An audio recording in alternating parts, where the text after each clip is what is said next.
নমস্কার। আধ্যাত্মের সাতকাহন চ্যানেলে আপনাদের সবাইকে স্বাগত। ভগবদ গীতার অষ্টাদশ অধ্যায় মোক্ষ যোগে ৬৬ নম্বর শ্লোকে ভগবান শ্রীকৃষ্ণ তার শ্রীমুখে বলে গেছেন, মামেকাং শরণং ব্রজ, একমাত্র আমার শরণাগত হও। কিভাবে তোমার শরণাগত হব? ঠাকুর বলছেন, সর্বধর্মান পরিত্যজ্য মামেকাং শরণং ব্রজ, অহং ত্বাং সর্ব পাপেভ্য মোক্ষয়িষ্যামি মা শুচ। অর্থাৎ সর্বপ্রকার ধর্ম পরিত্যাগ করে কেবল আমার শরণাগত হও, আমি তোমাকে সমস্ত পাপ থেকে উদ্ধার করব, তুমি শোক করো না। মাম একম শরণম ব্রজ, মাম একম, কেবলমাত্র আমাকে, কেবলমাত্র আমার শরণাগত হও। এখন আমাদের মনে প্রশ্ন থাকতেই পারে যে কি করে তোমার শরণাগত হব? আমার তো সারাদিনে প্রচুর কাজ, এত চিন্তা, সবকিছু সামলাতে হবে, তোমার শরণাগতটা হব কখন? এত চিন্তা ভাবনার মধ্যে আমি থাকি এবং তার মধ্যে দুশ্চিন্তাটাই বেশি থাকে। সংসারের কাজ, ছেলে মেয়ের দেখাশোনা করা, আরো যারা আছে সদস্য তাদের পরিচর্যা করা, নিজের বিভিন্ন রকম কাজের মধ্যে যুক্ত থাকা, তার মধ্যে তোমাকে ডাকার বা তোমার চিন্তা ভাবনা করার সময়টা আমাদের কোথায়? যখন এই প্রশ্নটা আমরা করি না, তোমাকে চিন্তা ভাবনা করার সময়টা আমাদের কোথায়, সমস্যাটা ঠিক তখনই শুরু হয়ে যায়। দেখুন, আমরা সারাদিনে মানুষ চিন্তা ছাড়া থাকতে পারে না।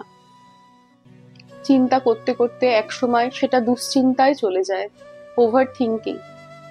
এই ওভার থিঙ্কিং থেকে আমাদের এংজাইটি স্টার্ট হয়ে যায়, আমরা বিভিন্ন কারণে ডিপ্রেশনে চলে যাই, আমাদের মধ্যে ফ্রাস্ট্রেশন চলে আসে, তার থেকে আমরা বিভিন্ন রোগে জরাজীর্ণ হয়ে যাই। তার সর্বপ্রথম হলো আমাদের ডায়াবেটিকের টেন্ডেন্সি চলে আসে, ঘুম কমের প্রবণতা, হজম শক্তি কমে যাওয়া, বিভিন্ন রকম শারীরিক উপসর্গ দেখা দিতে থাকে। এগুলোকে বলা হয় সাইকোসোম্যাটিক ডিসঅর্ডার। মানসিক থেকে সেটা শারীরিকের দিকে যায়। এর সবের পেছনের কারণ কিন্তু ওই আমাদের ওভার থিঙ্কিং, আমাদের স্ট্রেস, যেটা আজকালকার দিনে ভীষণ কমন ওয়ার্ড। এর কারণ আমরা সব চিন্তায় নিজেকে, সংসারের চিন্তা, অসুখ বিসুখ, বিভিন্ন রকম, নিজের বাড়ি করতে হবে, নিজের জন্য একটা ব্যাংক ব্যালেন্স করতে হবে, এর দেখাশোনা, ওর দেখাশোনা, এরকম কেন বললো, ও আমার সাথে এরকম বিহেভ কেন করলো, বিভিন্ন রকমের চিন্তা ভাবনায় আমরা মনটাকে এতটাই ছড়িয়ে দিই না যে নিজেদের জন্য কিছু কনস্ট্রাকটিভ কিছু করব। আমি আউটার ওয়ার্ল্ডের কথা বলিনি, আমাদের নিজের ভেতরের একটা যে ইনার ওয়ার্ল্ড থাকে, নিজেকে তৈরি করার জন্য, নিজেদের আপগ্রেডেশনের জন্য যে কিছু কনস্ট্রাকটিভ কিছু করব, সেটা আমরা সময় করে উঠতে পারি না। তার জন্য আমরা ডিপ্রেশনে চলে যাই। তো তার জন্য আমাদের কি করণীয়? তাই ঠাকুর এখানে বলছেন, সর্বধর্মান পরিত্যাজ্য মামেকম শরণম ব্রজ, সকল ধর্ম পরিত্যাগ করে কেবলমাত্র আমার শরণাগত হও। ধর্ম কি? আমরা যা ধারণ করে থাকি তাই ধর্ম, একটা ভাব। আমরা কি ধারণ করে থাকি? আমরা চিন্তা ভাবনা ধারণ করে থাকি, আমরা একটা সংস্কার ধারণ করে থাকি। আমরা প্রত্যেকটা মানুষ, আমাদের প্রত্যেকটা মানুষের ডিফারেন্ট রকমের চিন্তা, ডিফারেন্ট রকম সংস্কার থাকে। যে যেরকম সংস্কার, যে যেরকম চিন্তা ভাবনা, প্রত্যেকের আলাদা আলাদা বলি আমরা প্রত্যেকটা মানুষ স্বতন্ত্র, একে অপরের থেকে আলাদা। এই জন্য আমরা বলি ও ওরম টাইপের, এরম টাইপের। এই টাইপটাকে ডিফারেন্সিয়েট কি করে করি আমরা? মানুষের চিন্তা ভাবনা, মানুষের সংস্কার দিক থেকেই। তো আমাদের মনটা না জলের মতন কিছুটা হয়। আপনি জলকে যে পাত্রে রাখবেন, জল সেই পাত্রের আকার, সেই পাত্রের রং নেবে। আপনি যদি একটি লাল বালতির মধ্যে জল রাখেন তো জলের রংটা আমরা লাল দেখবো। নীল বালতির মধ্যে জল রাখলে জলের রংটা আমরা নীল দেখবো। আর যেমন পাত্রে রাখবেন, চৌকোতে রাখলে জল চৌকো আকার নেবে, গোল বালতিতে রাখলে জল গোল আকার হয়ে যাবে। যেমন আকৃতির পাত্রে রাখবো ঠিক তেমন আকৃতি জল নেবে। আমাদের মনটা ঠিক জলের মতন, আমরা সেই মনটাকে এই সংসারের মধ্যে রেখে দিই। ওই জন্য সংসারের বিভিন্ন ছোটখাটো ব্যাপারে আমাদের মন ছড়িয়ে যায়, বিক্ষিপ্ত হয়ে যায়। আমরা নিজেকে গুটিয়ে আনতে পারি না সেই বিক্ষিপ্ত মনটা থেকে, ওর জন্য আমরা নিজেরা বিক্ষিপ্ত হয়ে যাই, সঠিক ডিসিশন নিতে পারি না, যার দরুন আমরা অসুস্থ হয়ে পড়ি। আর নিজে অসুস্থ মানসিকতা নিয়ে একজন মানুষকে সুস্থ করা যায় না, তাকে ভালো রাখা যায় না, কোনো পজিটিভ ডিসিশন নেওয়া যায় না অসুস্থ মন নিয়ে। তাই সর্বপ্রথম আমাদের নিজেদের মনটাকে সুস্থ রাখতে হবে। কিভাবে রাখবো? ওই মামেকাম শরণম ব্রজ, একমাত্র তাকে স্মরণ করে, তার শরণাগত হয়ে। এখন প্রশ্ন আসতে পারে যে তাহলে কি আমি সব কর্ম ছেড়ে দিয়ে খালি ঈশ্বরের সাধন ভজন করব? না, তিনি একবারও সে কথা বলেননি। তিনি বলেছেন আমরা সমস্ত কাজ করব, কিন্তু মনটাকে তার চিন্তা ভাবনায় নিমজ্জিত রেখে। আমরা যদি মনটাকে তার চিন্তা ভাবনায় নিমজ্জিত রাখি, ধরুন আজকে আপনি সারাদিনের কাজ করার পরে আপনি কিছুটা সময় নিজের জন্য রাখলেন, সেই সময় আপনি কোনো ভালো বই পড়লেন, শ্রীমদ্ ভগবদ গীতা পড়তে পারেন, কথামৃত, এরকম অনেক বই আছে যে বইগুলো আপনাকে একটা পজিটিভ মাইন্ডসেট দেবে। আপনারা কোনো ভালো ভিডিও দেখতে পারেন, কোনো ভালো যেখানে কোনো এরকম মোটিভেশনাল কোনো সেশন হয়, যেখানে আধ্যাত্মের কোনো সেশন হয়, সেখানে জয়েন করতে পারেন, যেটা আপনাকে একটা পজিটিভ মাইন্ডসেট দেবে। ওটাই সারাদিনে আপনার রসদ। যখন আপনি সারাদিনের মধ্যে একটা সময় নিজেকে দেবেন না, যখন এরকম একটা পজিটিভ মাইন্ডসেটের মধ্যে নিজেকে রাখবেন, তখন আপনার বাকি কাজগুলোও না খুব পজিটিভলি হতে থাকবে। কেন?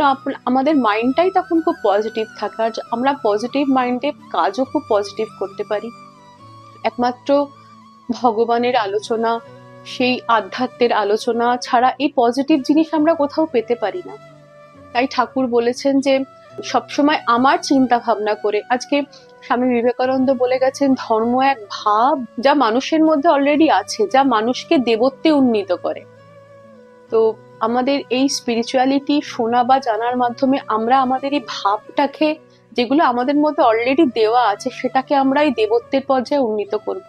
তার জন্য এই বই ভগবদ গীতা, যে আমাদের বারবার মনে করিয়ে দেয় যে আমরা কি, আমাদের স্বরূপ কি। যখন আমরা বসে মেডিটেশন করি বা ওই পাওয়ারের সাথে নিজেকে কানেক্ট করার চেষ্টা করি, তারপরে আমাদের মনটা, এই মনের যে ফ্ল্যাকচুয়েশনটা থাকে, অনেক শান্ত হয়ে যায়। আর যখন মন ভেতর থেকে শান্ত থাকে, তখন আমাদের বাইরের পরিবেশটাকেও আমরা খুব শান্ত দেখি। আমাদের মন উচ্চারণের মধ্যে থাকে বলে আমরা বাইরের পরিবেশটাকে কিন্তু ভীষণভাবে টার্বুলেন্সের মধ্যে থেকে। কেন? আমরা ভেতর থেকে ভীষণ অস্থির, আর যখন ভেতর থেকে আমরা অস্থির থাকবো, আমরা বাইরে এসে অস্থিরতাটাকেই দেখতে পাবো। সবকিছু আমাদের ভেতরে, বাইরে কিছু নেই। বাইরে অনেক কিছু থাকতে পারে, কিন্তু তার জন্য পরিস্থিতির জন্য আমাদের স্বস্থিতি, নিজেদের যে স্থিতিটা যদি ঘেটে যায়, সেখানে খুব সমস্যা হয়ে যায়। তো সেই নিজের স্থিতিটাকে ধরে রাখার জন্যই আমাদের মনটাকে তার চিন্তা ভাবনায় নিমজ্জিত করতে হবে। তার চিন্তা ভাবনা নিমজ্জিত করা মানে সদ্গ্রন্থ পাঠ করা, ভালো কিছু মোটিভেশনাল ভিডিও দেখা, নিজে মেডিটেশন করা, তাকে জানার চেষ্টা করা, কিছুটা নির্জন বাস করে তাকে জানার চেষ্টা করা। এইভাবে আমাদের তার সাথে কানেকশনটা রাখতে হবে। ঠাকুর বলছেন এখানে, অহং ত্বং সর্ব পাপেভ্য মোক্ষয়িষ্যামি, আমি তোমাকে সমস্ত পাপ থেকে উদ্ধার করব। কিভাবে উদ্ধার করবে? আমরা যখন সবসময় একটা পজিটিভ মাইন্ডসেট নিয়ে থাকবো, আমরা যখন সবসময় তার চিন্তা ভাবনা করব, ঈশ্বর যে গাইডলাইন্স গুলো আমাদের দিয়ে গেছে, বা আমরা যখন আমাদের ভাবটাকে সেই দেবত্বের পর্যায়ে উন্নীত করব, তখন তো আর আমাদের থেকে পাপ হবেই না, তাই না? কারণ তখন আমরা অলরেডি সেই জ্ঞানটাকে রপ্ত করতে পেরেছি। তখন আমাদের থেকে তো ভুল কাজ হবেই না, তখন আমাদের দৃষ্টিভঙ্গির মধ্যে অনেক পরিবর্তন চলে আসবে। তখন আমাদের মধ্যে নিন্দা স্তুতি এক সমান ব্যাপারটা চলে আসবে, যে আপনাকে দুটো ভালো কথা বললো আপনি প্রশংসায় উল্লাসিত হবেন না, আর আপনাকে যদি কেউ দুটো গালমন্দ করে তখনও আপনি মূর্ছমান হবেন না। কেন? আপনার স্থিতিটা তখন সমান, আপনি তখন সবাইকে সমান চোখে দেখবেন। কেন? এটা আপনি জেনে যাবেন যে কেউ আপনার আপন নয়। এই শরীরটাও দুদিন পরে আপনাকে ছাড়তে হবে, শরীরটাও আপন নয়। তাহলে এই শরীরটাকে মিছে নিয়ে অহংকার করার কোনো মানে নেই।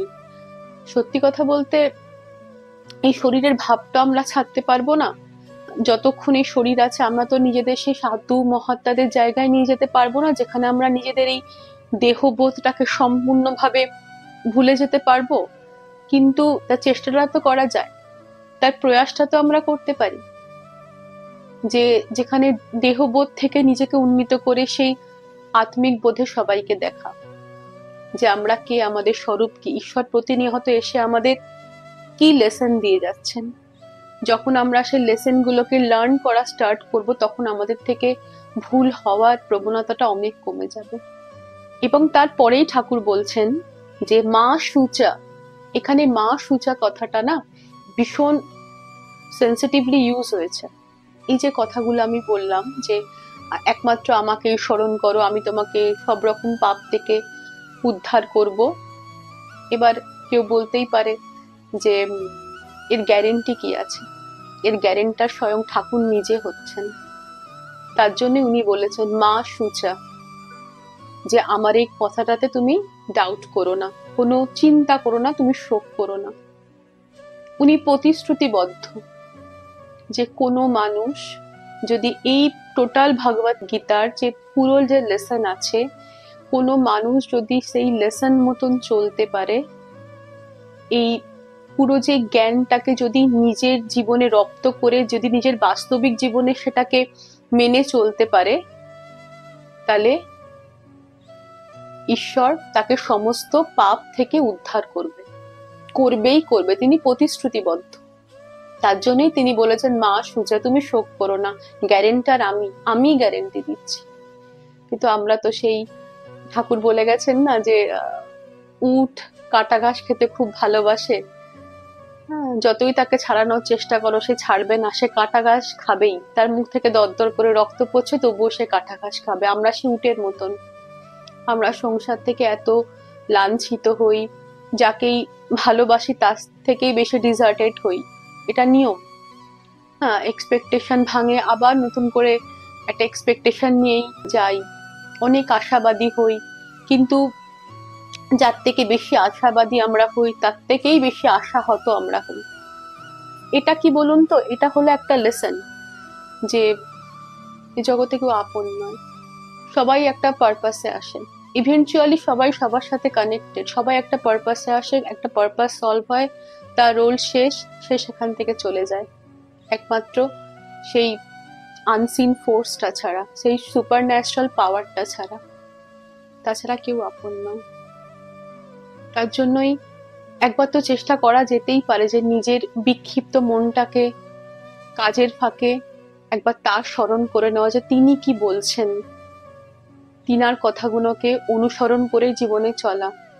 আর কিছুই হবে না, তাতে তিনিই গ্যারেন্টার হচ্ছেন যে তিনি আমাদের সমস্ত শোক থেকে, সমস্ত পাপ থেকে উদ্ধার করবে। আমাদের সব চিন্তাগুলো তিনিই নিয়ে নেবেন, গ্যারেন্টার তিনি। তাই সবার কাছে এটাই রিকোয়েস্ট, যে নিজের, প্রত্যেকের মানুষের প্রচুর কাজ থাকে, সেই কাজের ফাঁকে যদি আমরা তাকে স্মরণ করতে পারি, নিজেদের কিছু কনস্ট্রাকটিভ মাইন্ড তৈরি করতে পারি এইসব সদ্গ্রন্থ পাঠের মাধ্যমে, ভালো আলোচনার মাধ্যমে, সাধু সঙ্গের মাধ্যমে, তাহলে আমাদের লাইফের চলার ধরনটা অনেকটা চেঞ্জ হয়ে যাবে। আমাদের লাইফস্টাইলটার জন্যই কিন্তু আজকে আমাদের প্রচুর রোগ হয়। এই মানসিক, আজকালকার ভীষণভাবে সমস্যা হচ্ছে যে মানুষের মানসিক দিক থেকে মানুষ ভীষণভাবে ভেঙে পড়ছে। এর কারণ কি? আমরা হয়তো প্রচুর গাড়ি বাড়ি, প্রচুর ব্যাংক ব্যালেন্স করে ফেলছি, কিন্তু আমরা মানসিক দিক থেকে ততটাই ভঙ্গুর, তাই কিছু একটা ঘটনা ঘটলে আমরা একদম মানসিকভাবে ভেঙে পড়ি। তার একমাত্র উপায় হলো, নিজেকে শক্তিশালী করার একমাত্র উপায় হলো এই সদ্গ্রন্থ পাঠ। এই পাঠ করে যদি নিজের জীবনে, নিজের বাস্তবিক জীবনে এগুলোকে যদি নামানো যায়, জীবনটা অনেকটা ইজি হয়ে যায়, নিজেকে অনেক রেডি করা যায়। তখন ওই ঝড় এলেও কিন্তু মাটিটা এমন ভাবে শক্ত কামড়ে ধরে থাকা যায় যে গাছ উপড়ে যাবে না। তাই ভগবান যখন নিজে গ্যারেন্টার হয়েছে, তাই আর চিন্তা ভাবনা না করে সবাই মিলে চেষ্টা করা যাক যে কি করে জীবনটাকে ইজি ভাবে, একটা ইজিয়েস্ট ওয়েতে নিয়ে যাওয়া যায়। উনিই গ্যারেন্টার, সমস্ত পাপ থেকে উনি আমাদের উদ্ধার করবেন। আর সবচেয়ে বড় কথা, যখন আমরা জেনে যাব, জানার তো কোনো শেষ নেই, যত আমরা জানতে থাকবো তত আমাদের থেকে ভুল কম হতে থাকবে। এটা আমি বলছি না, ভগবান তার নিজের শ্রীমুখে বলছেন। তাই সবার কাছে একটাই অনুরোধ, যে বাহ্যিকভাবে নিজেকে তৈরি সবাই মিলে করছে, খুব ভালো কথা, করুক, কিন্তু আন্তরিকভাবে নিজেকে তৈরি করা ভীষণ প্রয়োজনীয়। বাহ্যিক জিনিস টেম্পোরারি, আজ আছে কাল নেই, কিন্তু যতদিন আপনার এই শরীরটা থাকবে, আপনার এই অভ্যন্তরীণ যে ক্ষমতাটা থাকবে, এটা কিন্তু আপনাকে অনেক দূর নিয়ে যাবে। এবং অভ্যন্তরীণ ক্ষমতা থাকলে একটা মানুষ আর একটা মানুষের সহযোগী হয়ে দাঁড়াতে পারে। তাই নিজেকে আন্তরিকভাবে, অভ্যন্তরীণভাবে ক্ষমতাবান তৈরি করুন, তার শরণাগত হয়। সকলে ভালো থাকবেন, আনন্দে থাকবেন। নমস্কার।